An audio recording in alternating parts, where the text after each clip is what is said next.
Om Namo Bhagavate Vasudevaya. Namo Bhagavate Vasudevaya. Om Namo Bhagavate Vasudevaya. Namo Bhagavate Vasudevaya. Om Namo Bhagavate Vasudevaya. Namo Bhagavate Vasudevaya. Jai. A gente começa com o espaço do Bhakti e Buda Budhani Shamraj.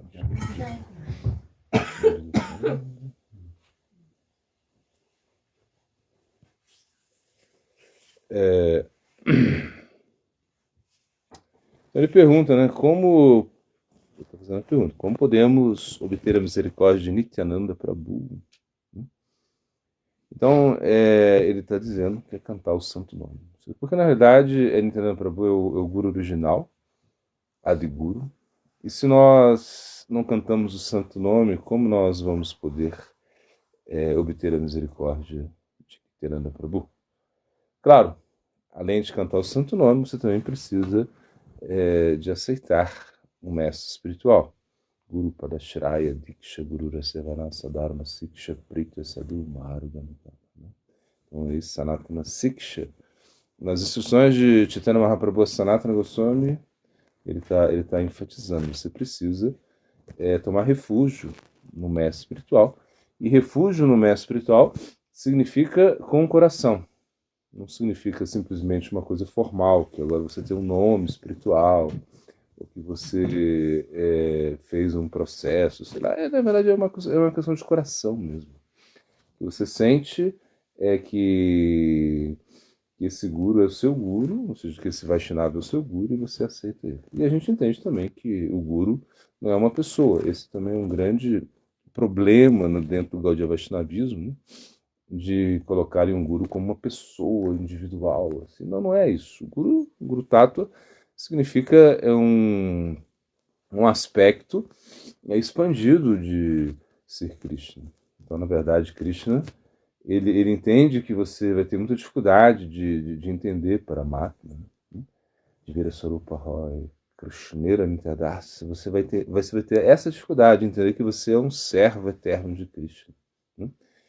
E por isso ele te dá a oportunidade de você obter um guru manifestado, né, externamente. Siksha Guru Patajani Krishnera Swarupan Taram Bhakta Shastra Eidurupa. Então, na verdade, aí, que o verso diz? Ele diz que Krishna se manifesta de duas formas, né, como guru interno e guru externo. E é muito mais fácil entender o guru externo, muito mais fácil. Claro, em algum momento também Paramatma vai ser crucial na sua vida, principalmente no início, onde você não está meio perdido, assim, você não sabe. Né? Igual eu tenho um devoto aí que a gente conheceu. E ele era bem pequenininho, assim, sei lá, bem pequenininho, 6 anos, 5 anos. Depois eu vou ter perguntado pela qualidade dele. E a mãe dele contou essa história. Ela falou que ela estava na rua, assim, de repente ele viu os devotos assim, vendendo livro, incenso. Né? E ele chegou, quis comprar. Aí ele comprou a mãe comprou, né? Livro, incensos para ele, né? Aí ela contou, que quando chegou em casa, ele foi lá e ele botou o livro lá, como tinha Cristo na foto, uma coisa assim. E aí e pegou um lençol, cortou o lençol, assim, cortou. Ele não cortou o lençol, amarrou assim na cintura e começou a adorar, assim, acendeu um incenso, assim, imagina. É incrível, né? Ou seja, é esse sucrite, uma pessoa vem com um sucrite. Em algum momento ela encontra o mestre espiritual. Bom, isso a gente está contando, a gente está explicando o Sukriti. E se você não tem Sukriti, não tem como você se aproximar de Cristo. Não tem como. Você precisa obter esse Sukriti. A gente vê histórias assim, não, porque eu tive um sonho, né? Ele falando. Nicolas falou pra gente. Eu tive um sonho, tinha uns caras assim meio, né? Né? Com roupa de quê? Roupa amarela? Uns monges com roupa amarela, roupa laranja. Eu sonhei, assim, nem conhecia nada de Cristo, nada. Não conhecia ninguém. Então você vê, é Paramatma está ajudando, Paramatma está realmente nos ajudando. Agora, claro, aí isso é só o início. Igual, por exemplo, se eu te dou uma Ferrari, você deixa ela na garagem, Quer dizer, você tem uma Ferrari, mas você está na garagem, não tem como. Você não sai com a Ferrari, né? Então, o Sukriti é isso. O Sukriti você tem a oportunidade de ir adiante, mas você tem que acelerar. Você tem que ligar o carro, você tem que acelerar, você tem que ir, né?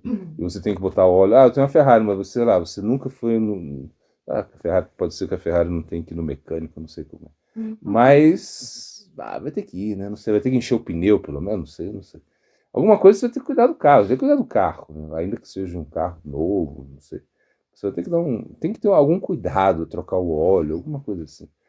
E você tem que dirigir também. Ah, mas o carro tem lá computador agora, mas tá bom, mas você tem que sentar no carro. Sei lá, é uma coisa assim. O carro não vai sair andando sozinho, né? Você tem que ligar o carro. Pô, alguma coisa você tem que fazer. Porque a coisa está tão moderna que a gente fica meio desatualizado, né? Não é verdade? Porque o carro lá, né? Bom, computadorizado, coisa assim. Mas alguma coisa você tem que fazer. Senta no carro, então, pelo menos. Porque senão você não vai também. Como é que você vai andar de carro lá? O carro vai fazer tudo por você?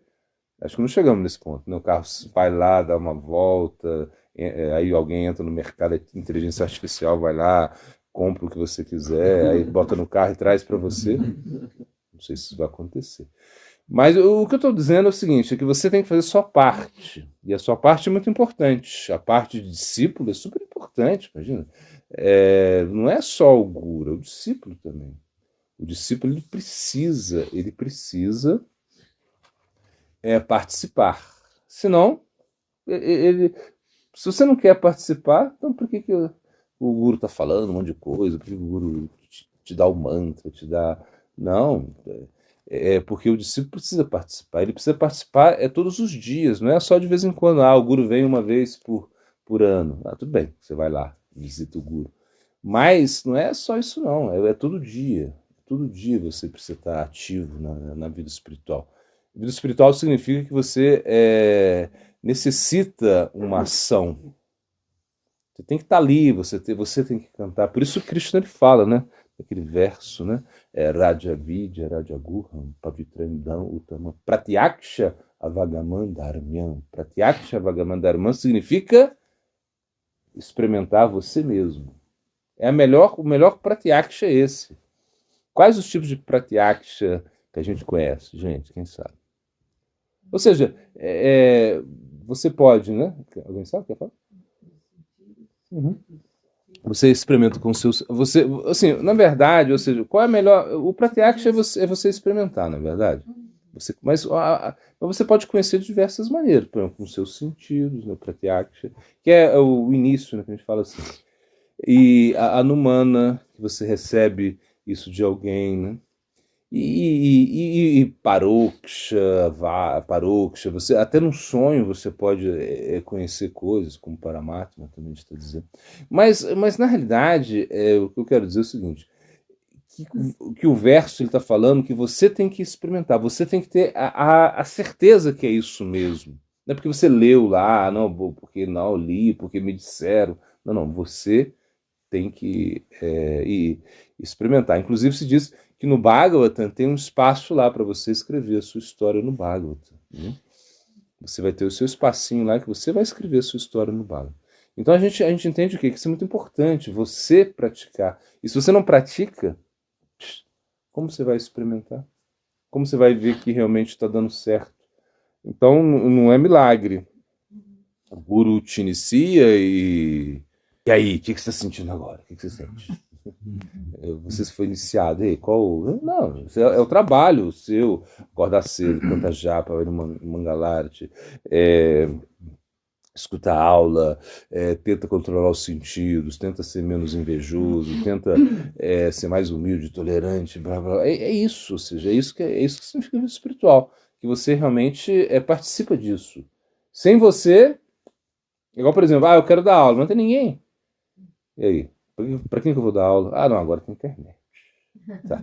Mesmo que não tenha ninguém daí, não tem ninguém, eu posso fazer uma live, eu posso montar um vídeo lá e pregar para as paredes. Acho que isso que o Prabhupada queria dizer. Eu estou disposto a pregar, você tem que pregar para as paredes, né? Acho que ele já tinha uma certa. Não tem ninguém aqui, não conheço, eu prego. Para a internet é como pregar para as paredes, eu acho. Né? Você fala. Depois aí, tipo assim, a coisa vai, pode ser que alguém veja, uma coisa assim, que eu quero dizer. Mas o que Prabhupada Siddhanta queria dizer é que, que a pessoa teria que pregar. Se não tem ninguém, não tem problema, né? Como esses dias eu vi, não sei onde eu vi, acho que foi um espaço Sarabhakti Vibhuti Bodhana Chamaraj, que não sei se eu já contei aqui, mas eu estava escutando uma aula e ele falou que tem um sannyasi lá, ele não falou o nome, mas ele disse que ele estava dando aula, né? E lá quando você vai na Gopinatha Gaudiya Mata, lá, você vai no dia de o festival, né? Aí tá lá, tem cheio de gente. Mas no dia normal, assim, não é assim, não. Assim, tem gente, tem pessoas, claro, mas não é tanto assim. E tinha um saneário, e eles dão aula no horário, eles dão aula, geralmente depois do Mangalarti eles já dão aula. E dão aula à tarde também, depois que a idade desperta da tarde, eles dão aula. E depois dão aula um pouco à noite também, antes de dormir, uma coisa assim. Geralmente esse é o programa lá. E o sannyasa estava dando aula, né? Só que ninguém ia na aula dele. Aí ele disse que aí ele viu o sannyasa, assim, ele viu o sannyasa chorando, chorando, chorando. E ele falou, Baba, você está chorando, Maharaj está chorando por separação de Radha Krishna, né? Ele falou, não, eu estou chorando porque ninguém veio na minha aula. Tipo assim, Gurudev, não, mas você tem que dar aula a si mesmo, não se importa. Não se preocupe que pessoas vão vir ou não. Por exemplo, vamos para o Salabhakti, para o outro Maharaj. Depois que ele comia, ele dormia. Assim, ele dormia mais ou menos 1h30 por dia, todo dia, à tarde. Então ele dormia. E um espaço da Bhakti Vibhuti Bodhana Chamaraj, ele conta isso, né? Que quando ele dormia, e ele tava, e quando ele acordava, assim, ele tinha um monte de livros, assim, né? Bom, aqui eu acho que não tem foto, mas, é uma foto assim, que, assim, ele tinha um monte de livros, assim, um monte de livros, assim. E ele chegava, e ele levantava, assim, pegava o livro e dava Harikata. Quem tivesse ali, ele fechava os olhos e dava Harikata. Imagina. Ele não é que estava esperando que chegasse muita gente. Não, não é isso. Não, o Harikata não é isso. Inclusive, a gente viu também esses dias Prabhupada Siddhanta, né? Quando o Bhaktivinoda dando Harikata em Jagannatha Puri, tinha um grupo que ele pregava, aí ele teve que viajar para Calcutá, não sei. E quando ele volta, ele percebeu que tinha muito menos pessoas na plateia. Né? Aí ele ficou assim, meio assim, e pediu para Prabhupada Bhaktisiddhanta dar o Harikata. E aí ele pegou assim, aí ele pegou assim, meio assim, e falou, não, continua dando Harikata, que eu tenho que fazer outras coisas, mas ele queria ver como o Prabhupada Bhaktisiddhanta estava pregando, né? E quando ele estava, e como ele estava pregando, e quando ele viu que ele tá, aí ele viu o Prabhupada Bhaktisiddhanta pregar, aí ele falou assim, nossa, incrível, continua pregando assim, diminuiu o público, porque ele pregava muito forte, uma coisa assim, né? As pessoas diminuíram, mas o seu Harikata está muito bom, continua assim. Então é essa a mentalidade, né, que você está querendo ter, né? 1 milhão de seguidores, não sei o quê. Não é isso, não. A gente não pode pensar nisso. Né? E a misericórdia de Nityananda Prabhu que vai realmente fazer com que as pessoas possam transformar o coração. Porque não adianta nada você falar e não sei o que, ser um coach, sei lá, um influencer da vida, mas não é isso. É você realmente falar e transformar o coração das pessoas. Porque se o coração das pessoas não transforma, então alguma coisa está errada. Então a gente vê as pessoas que chegam aqui e de repente o coração se transforma, né? Se a pessoa quer uma japa, depois ela se torna vegetariana, não sei, que aceita um guru, e aí isso é uma transformação. E isso é isso que a gente. A gente não precisa de muitas pessoas, não é nada disso, a gente precisa que uma pessoa se transforme. Se uma pessoa se transforma, já valeu a pena. A gente chegou aqui e a gente fez tanta coisa, tanto serviço, a gente se esforçou muito. E se uma pessoa se transformou, já valeu a pena. Entende? Essa é a mentalidade conectada ao Guru Tattva. O Guru Tattva como eu falei, não é uma pessoa, não é que na verdade é um princípio, e você tem que atuar de acordo com esse princípio. Que qualificação devemos ter para pregar sem ofensas? Né? Na realidade, eu acho que se você é muito qualificado, você não vai cometer ofensa. Esse é o ponto, né? Uma alma pura não comete ofensas. Mas não é muito isso às vezes não é isso que acontece. Né? Acontece que nós vamos pregar e não somos tão qualificados, não somos tão puros assim para pregar. Mas a gente tem que pregar. Porque se você não pregar, quem vai pregar? É uma coisa assim. Porque se você esperar só um devoto puro pregar, aí vai ser difícil demais.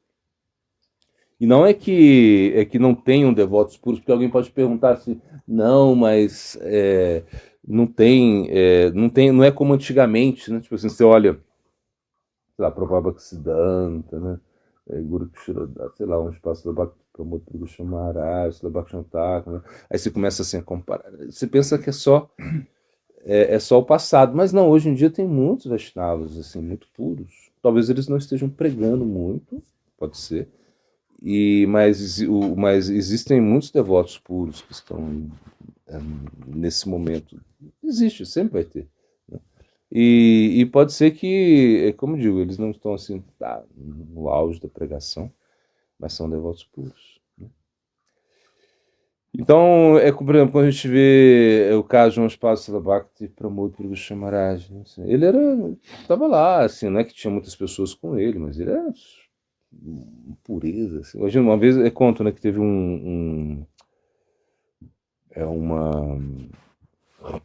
foi um Agora Purnima, teve Agora Purnima e Gurudeva estava lá, né, enfim.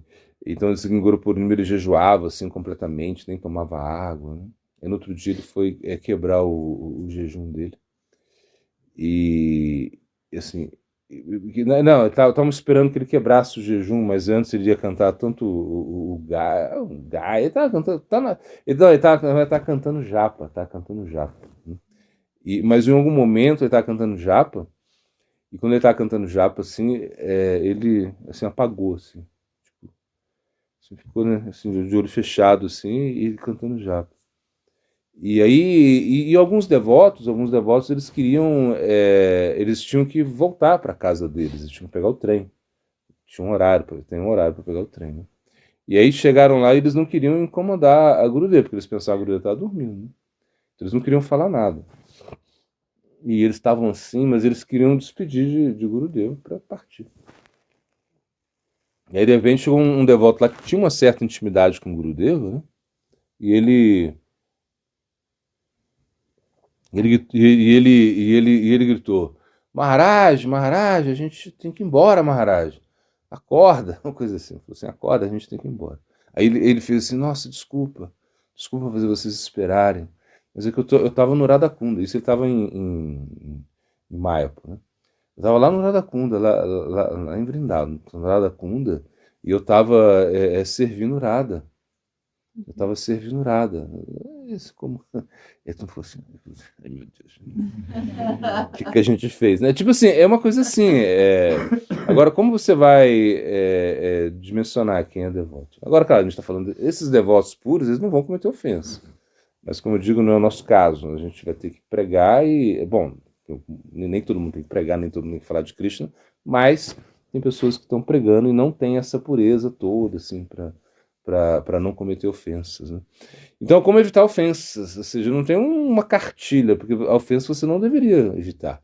Não deveria. Eu acho que a primeira coisa é entender que bom, a primeira coisa é deixar o fanatismo de lado, assim, essa coisa de querer derrotar os outros e achar que o seu grupo é melhor do que o do outro. Porque a ofensa surge daí, quando você acha que o seu grupo é muito melhor do que o outro grupo. O que você está fazendo é muito melhor. E também essa mentalidade de competição. Quanto mais, melhor. Quanto mais, melhor. Não é quanto mais, melhor. Peraí, não é assim. Não é uma competição. Você não está na Olimpíada, quando você vai na Olimpíada, você vê, né, os caras lá correndo, né? E eu sempre penso isso, nossa, todo mundo entra, né? E vai, sei lá, correr 100 metros, ou 200, essa coisa, né? Atletismo. E quando vê, aí um ganha. De repente, o outro chegou em segundo lugar, o outro chegou em terceiro. E foi tão rápido assim, né? Foi uma coisa assim tão rapidinho, né? Só que aí foi 3 pro pódio. E os restos acabou. Na verdade, aí você olha o cara e fala assim, nossa, esse cara não vale nada, né? Você olha assim, esse cara não corre nada, mas vai correr com ele. Imagina, pra ele estar ali, ele é muito bom. Mas só que ele não foi pro pódio. Então a pregação não é Olimpíada, assim, é coisa assim de você que você tem que ser o melhor, ou o cara que cita mais versos, ou o cara que. E tem devotos que são muito elevados mesmo, eu falei. São muito intelectuais, e explicam a filosofia de uma maneira muito clara, você entende. É incrível isso, né? Então a memória é muito especial, mas isso não quer dizer nada, assim, no sentido de pregação. Como eu falei, a Gurudeva estava lá, assim, o pessoal tá pensando que eles pensaram que ele estava dormindo, mas ele estava em Vrindavana. Ele estava em mar. Fisicamente ele não estava em Vrindavana, mas a mente dele estava fazendo serviço em Vrindavana. Quando despertar, assim, como tiraram ele e tiraram ele do serviço, o que ele falou? Ele falou: desculpa, desculpa que eu estou fazendo vocês esperarem, vocês precisam pegar o trem, desculpa, me desculpa. É que eu estava lá em Vrindavana. Estava no Radha Kunda fazendo, servindo Radha. Assim, imagina, cantando japa, né? Imagina cantando japa. Porque assim, ele tá cantando japa. De repente, tá lá. Aí não é que ele vai continuar cantando japa. Aí, Krishna, Hare Krishna. Não, não vai. Ele parou de cantar japa. Por quê? Porque o santo nome levou ele para o serviço. Imagina, é uma coisa, é outro nível, né, gente? É outro nível, é outro papo. É outra coisa. A gente não tá nisso. A gente não tá nisso. Então a gente tem que ver o nosso nível. Por quê? E eu digo, por exemplo, a pregação, sei lá, de uma pessoa que não é tão elevada é melhor do que nada. É melhor do que nada. É igual, por exemplo, a gente jogava basquete, de repente aí apareceu um cara lá que jogava muito basquete, porque tinha morado nos Estados Unidos. Né? Nossa, meu cara era uma coisa assim absurda. Ele morou nos Estados Unidos, sei lá, nos Estados Unidos, né? E ele jogava assim, arrasava. Aí eu imagina como deve ser lá, né? Como deve ser lá. Mas, por exemplo, a gente não joga basquete como eles jogam, mas a gente joga basquete. Entendeu? Esse era o meu pensamento. Não é porque eu não sou. Mas o nosso basquete é o nosso basquete. Peraí, respeita o nosso basquete. É isso que eu quero falar. Assim, então, é mais ou menos isso. Então, você tem o seu nível. O nível lá, eu falei o basquete porque aconteceu isso mesmo, um rapaz lá que apareceu, que jogava demais, demais, porque tinha morado lá, estudou na universidade, ele jogou mesmo, assim, não foi profissional não, mas ele quase chegou, uma coisa assim, e jogava muito, muito, muito, muito. Então a gente falava, nossa, como deve ser lá então? Se um cara, ele fazia toda a diferença, né? Era diferenciado mesmo. Então é isso, você vai pegar certos pregadores que são diferenciados mesmo, eles têm muita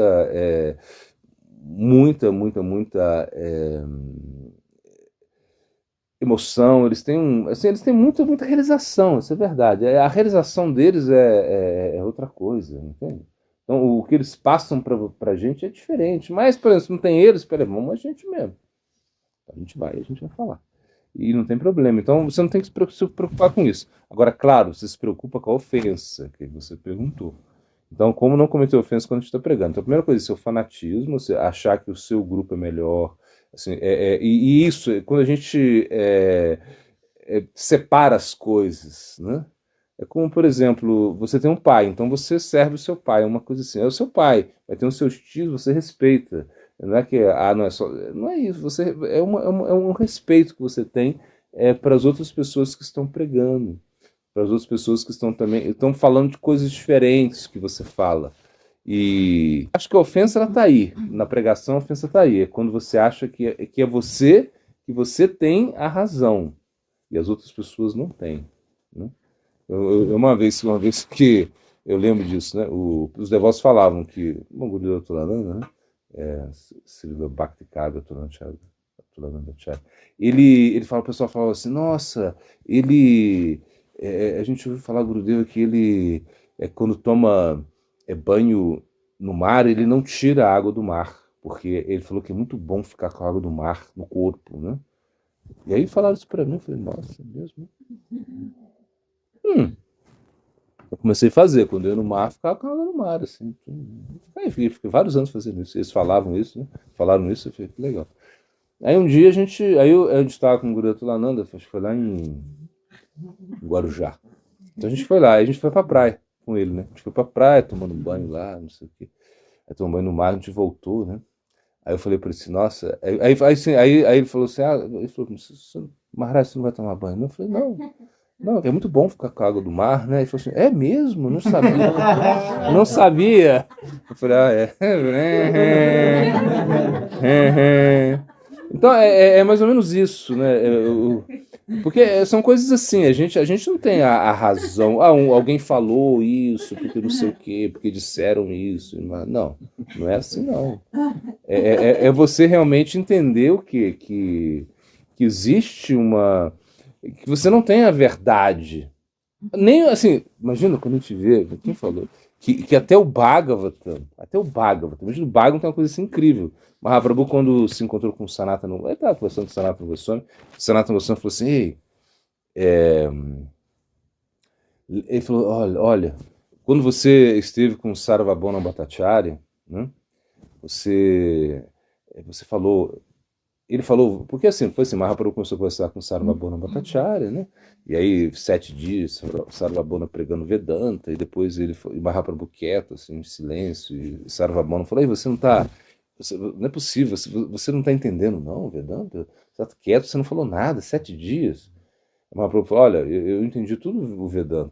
Tudo do Vedanta eu entendi, eu só não entendi o seu comentário. O comentário seu que eu não entendo, que era um comentário personalista, né? Enfim. E aí Mahaprabhu Sarvabhauma Bhattacharya falou. Ele ficou assim, ai meu Deus. Ele falou, não, tem esse verso Atmarama. Aí começou, aí para recuperar o seu prestígio, deu 9 explicações do verso Atmarama. Ele pegou o verso 9. Aí Mahaprabhu foi lá, aí Mahaprabhu ouviu e falou, muito bom, muito bom. Aí Sarvabhauma Bhattacharya falou assim, você não quer falar alguma coisa do verso? Ele falou assim, bom, não, mas se você está insistindo, eu posso falar. Aí Mahaprabhu foi e deu 18 explicações do verso Atmarama, sem tocar em nenhuma das explicações que Mahaprabhu tinha dado. Aí ele falou, uau. Aí ele ficou assim, aí ele falou, aí, claro, aí Mahaprabhu se revela para ele, tudo bem. Ele é Deus mesmo. Mas aí quando Mahaprabhu se encontra com Sanatana Goswami, eles se encontraram, e Mahaprabhu fala assim para ele, olha, eles começam a conversar e aí em algum momento, né, imagina, quando Mahaprabhu, Sanatana Goswami fala assim, eu sei que você falou do verso Atmarama, né, lá para Sarvabhauma Bhattacharya, você poderia falar um pouco para mim? Ele falou, não, mas eu já esqueci. Ele falou, não, fala para mim. Aí Mahaprabhu foi e deu 64 explicações diferentes do verso Atmarama, imagina. Assim, ele pegou o verso e explicou de 64 maneiras diferentes o verso, assim, pegando cada palavra, uma coisa assim absurda, né? E ele começou a glorificar muito a Mahaprabhu. Mahaprabhu falou, não me glorifica não, glorifica o Bhagavatam. Cada palavra do Bhagavatam é uma coisa assim absurda, assim, isso. Cada palavra do Bhagavatam tem uma. Isso é muito poderoso, é uma coisa assim que ele falou. Mas também eles falam que até o Bhagavatam pode cometer erros. Ou seja, que nenhuma. Perdão, eles falam que até o Bhagavatam ele não é perfeito. Os acharyas falam. Que nenhuma escritura é perfeita. É uma coisa assim. Imagina, agora você acha que você é perfeito quando você prega? Isso que eu quero levantar esse ponto aqui. Você não é perfeito, você vai fazer o melhor, mas você não é perfeito. E quando você vê outras pessoas, você respeita, né, a pregação dela. Não, realmente. E claro, pode ter alguns erros, pode. A pessoa de repente pode estar falando coisas assim que não tem nada a ver, que está errado assim, mas é boa. Assim, está fazendo o melhor dela. Assim. O importante é que ela seja honesta, que seja praticando. Então, para evitar ofensa, assim, em termos de pregação, eu acho que é isso. É você realmente não querer ficar comparando com, né? Não querendo não querer achar defeitos nos demais, assim, que estão pregando também. E as pessoas que você vai ensinar, ou seja, você entendeu que essas pessoas, elas são mais importantes que você. Porque, por exemplo, você está pregando, então você tem uma certa, né, um certo destaque, você está 25 centímetros mais alto que todo mundo, uma coisa assim. Você recebeu um certo na cama elástica com cobertor e você fica, sou incrível. Eles não são nada, eles precisam de mim. Tipo assim, você desenvolve esse sentimento, é um problema sério. Por quê? Porque o Prabhupada Bhaktisiddhanta também deu exemplo. Quando botaram ele na Vyasasana lá, e ele falou assim, eu me sinto... Ele falou, vocês vocês são meus amigos, vocês são os meus gurus, porque vocês estão me ajudando a falar Harikata, uma coisa assim. Então, que se você está falando, você tem que estar agradecido com quem está escutando. Né? Claro, igual eu falei, tirando essa coisa aí de internet hoje em dia que você fala, você não sabe quem está lá e você fala e a pregação de repente vai chegar, e vai chegar mesmo, né? Pode chegar. De repente eu não faço, mas vamos supor, eu faço um vídeo aqui, às vezes eu fazia, mas porque o pessoal me chama para fazer.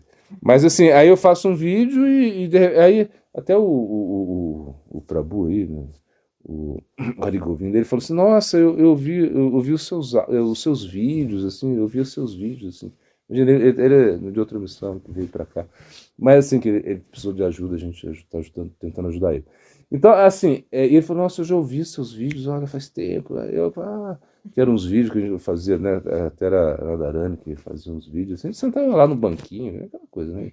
E falava alguma coisinha que perguntava pra gente.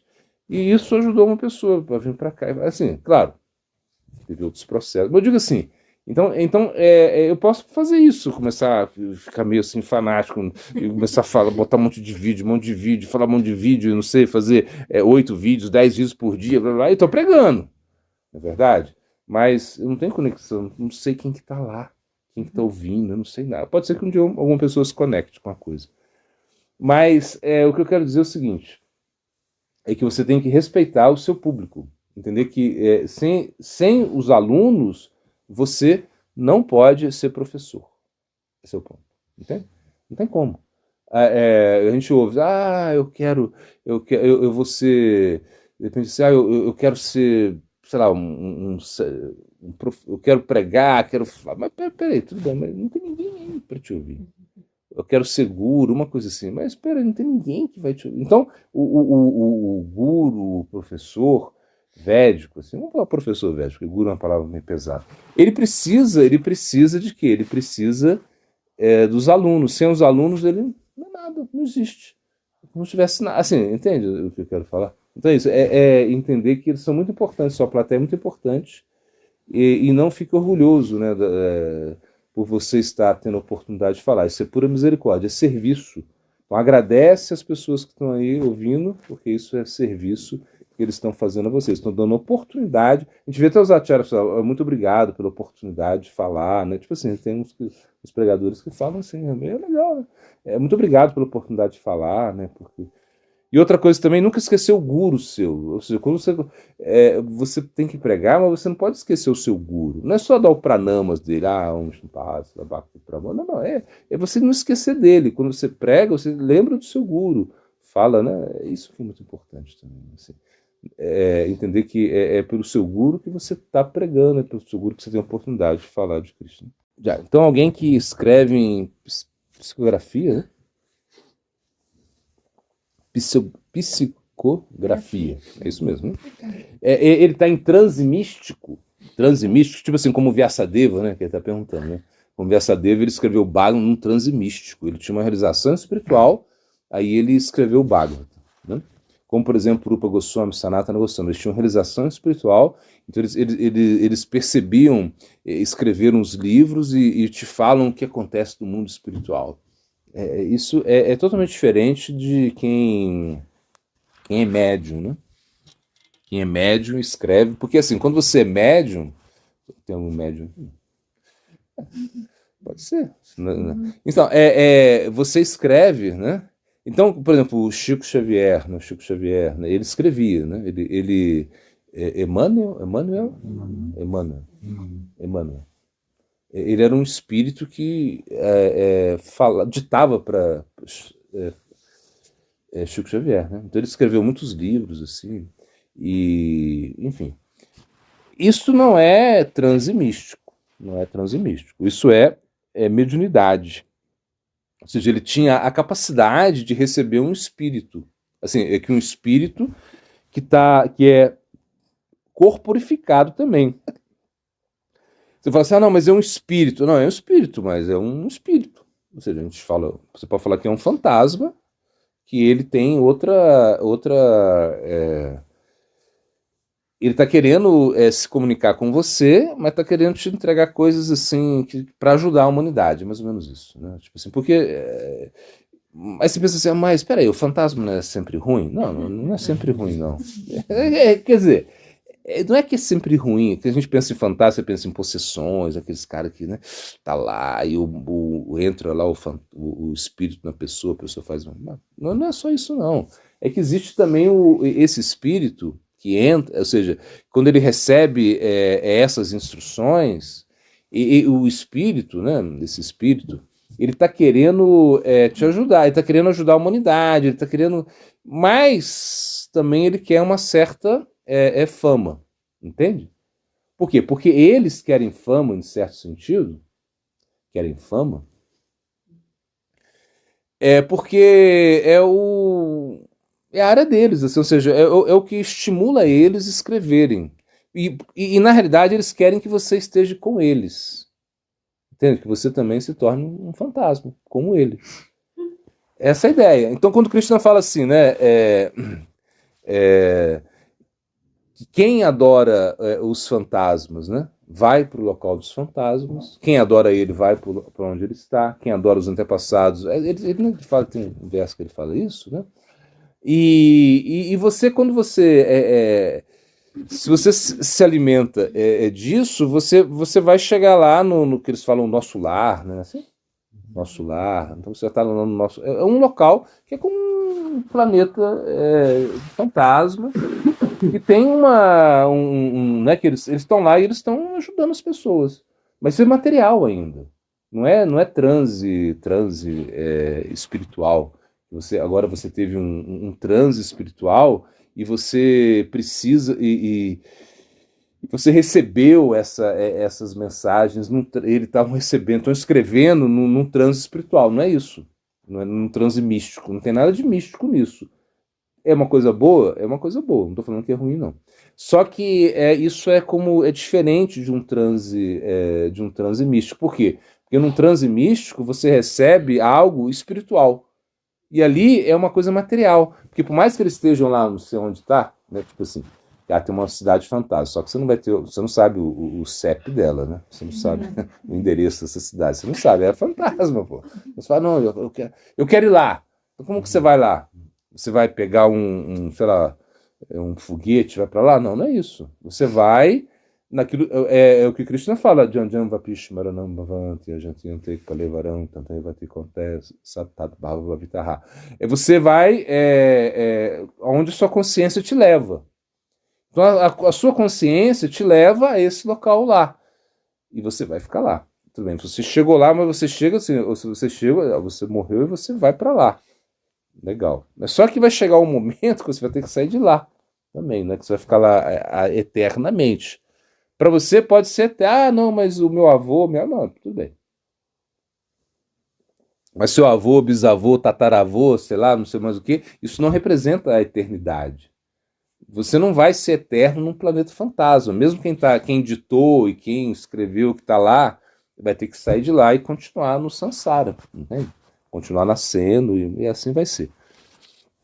Então não é nada místico, assim, é transcendental, assim, espiritual.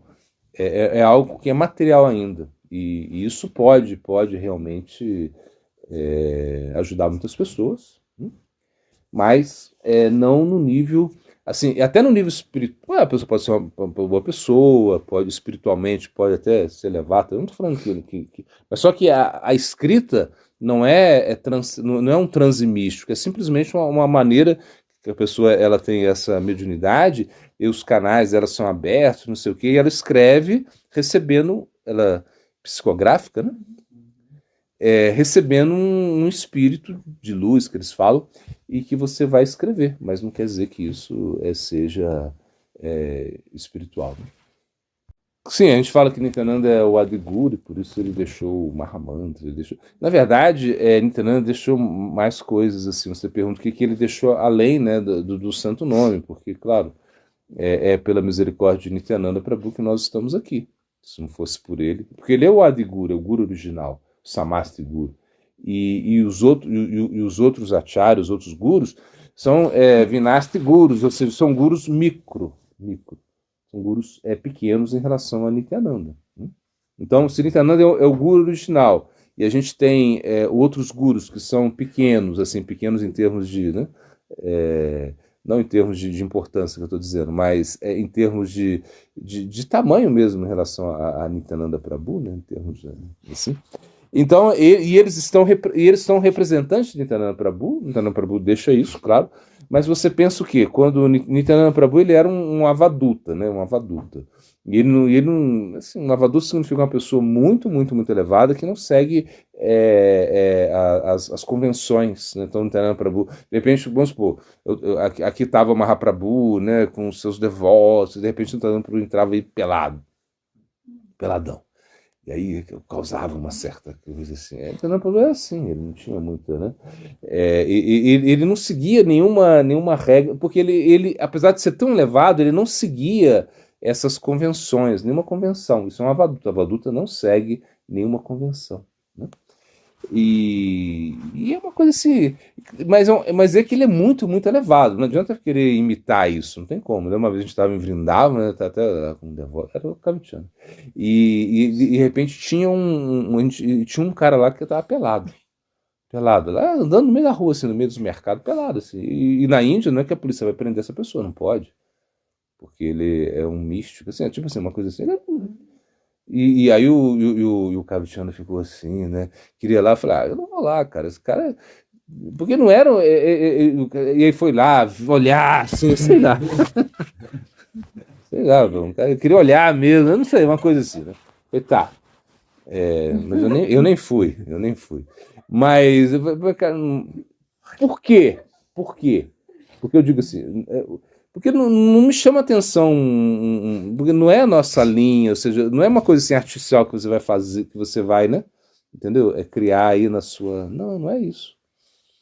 É uma coisa que já existe aí dentro de você uma conexão com Krishna que se manifesta através dos devotos de Krishna, essa é a ideia. Então, e claro, se um devoto de Krishna é muito elevado, ele anda nu, não tem problema. É outra coisa, mas não era o caso. Mas, entendeu, Prabhu, sim, então ele era um avaduta. E no momento o Mahaprabhu falou, você tem que casar para pregar. Casa para pregar. Então ele se casa e ele vai pregar. E ele vai pregar na Bengala. Então quando ele chega para pregar, ele fala, e Mahaprabhu fala, vai e distribui o Mahamantra, né? Porque, como você perguntou, né? Ele estava distribuindo o Mahamantra. E ele chegou lá, só que ele não estava. Ele estava distribuindo o nome de Gauranga. Ele falou, cante Gauranga. Né? Cante Gauranga, cante o nome de Gauranga. Ele falou, e isso era muito interessante, por quê? Porque você sabe, né? Quando você canta o Mahamantra, você pode cometer ofensas ao cantar o nome do nome, né? O Mahamantra tem várias ofensas que você pode cometer. Mas quando você canta o nome de Gauranga, não tem nenhuma ofensa. Você cantar o nome de Gauranga, e por isso que Nityananda Prabhu pediu para as pessoas cantarem o nome de Gauranga. Então foi isso que ele trouxe. O Gauranga, ele trouxe Mahaprabhu também para as pessoas. Né?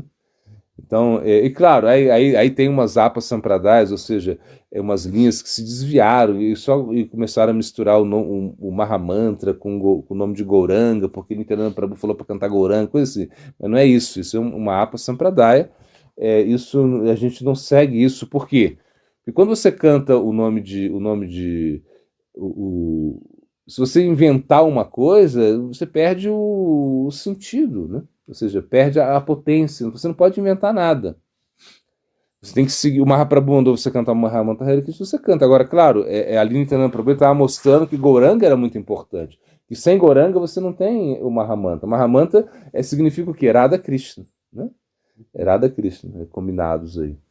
Então, por isso, ele mostrou Gauranga, né, para as pessoas, e ele foi como o percussor da nossa Sampradaya, assim, porque ele tinha o Dwadash Gopalas, que eram como 12 associados que Nityananda Prabhu tinha com ele, que eles estavam ali